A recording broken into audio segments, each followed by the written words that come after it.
আসসালামু আলাইকুম। আশা করি ভালো আছেন।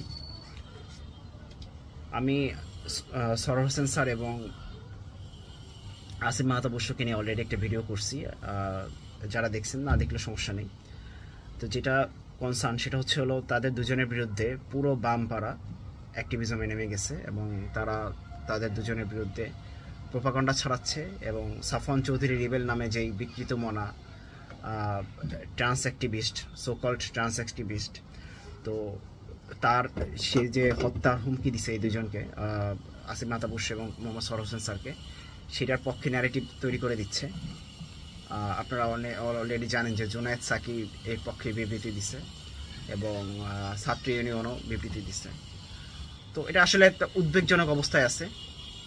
তো মূল সমস্যাটা কোথায় আসলে, যে রাজনৈতিক যে অ্যাক্টিভিজম বা কোনো একটা উম্মাকে সামনে রেখে যে অ্যাক্টিভিজম, এটা কিন্তু আমাদের ডানপন্থীদের মধ্যে নাই, ডানপন্থী একটা একাডেমিকদের মধ্যে একেবারেই নাই। তো যখন আসিফ মাহতাব বসু এবং সরোয়ার হোসেন স্যার তারা সম্মুখে এসে অ্যাক্টিভিজম করলো, তো এটা স্বাভাবিকভাবে আগে থেকেই বামদের একটা জ্বলুনির কারণ হয়ে দাঁড়ায়। আসলে ডানপন্থীদের মধ্যে কোনো কিন্তু অ্যাক্টিভিস্ট ছিল না।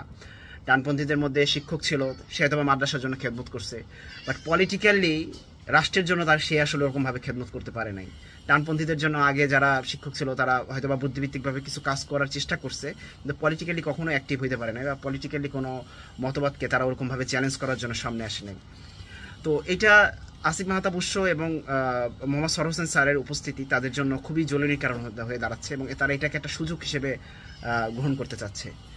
তো আমার কাছে আশ্চর্য লাগতেছে যে ছাত্র ইউনিয়নের মতন একটা দল, সে একজন হত্যার হুমকি দেওয়া একটা সন্ত্রাসীর ব্যাপারে পক্ষে সাফাই গাইল এবং আসিফ মাহতাব বসু এবং সরোয়ার হোসেন স্যারের বিরুদ্ধে যেই ন্যারেটিভ দাঁড়ায় সেটার বিরুদ্ধে বিবৃতি দিল। তো আমাদের তো কিছু রাইটিং পলিটিক্যাল দল আছে না, তারা কি করতেছে? আমরা তো তাদের বিভিন্ন সময় নাম অ্যাক্টিভিজম দেখতে পাই, তাদের কার্যক্রম দেখতে পাই। তারা আসলে কিসের অ্যাক্টিভিজম করে? তারা কি উম্মার সাথে কোনো অ্যাক্টিভিজম করে, নাকি তারা যে গণতন্ত্রের গণতন্ত্রের অ্যাক্টিভিজম করে, যে গণতন্ত্র মুসলমানদের কাছে এটার লিগ্যাল বৈধতা সেটা দেওয়ার জন্য, তারা উদারপন্থী সাজার জন্য তারা ওই সমস্ত ফিল্ডে গিয়ে, সেকুলার ফিল্ডে গিয়ে তারা অ্যাক্টিভিজম করে শুধুমাত্র এটাই উদ্দেশ্যে?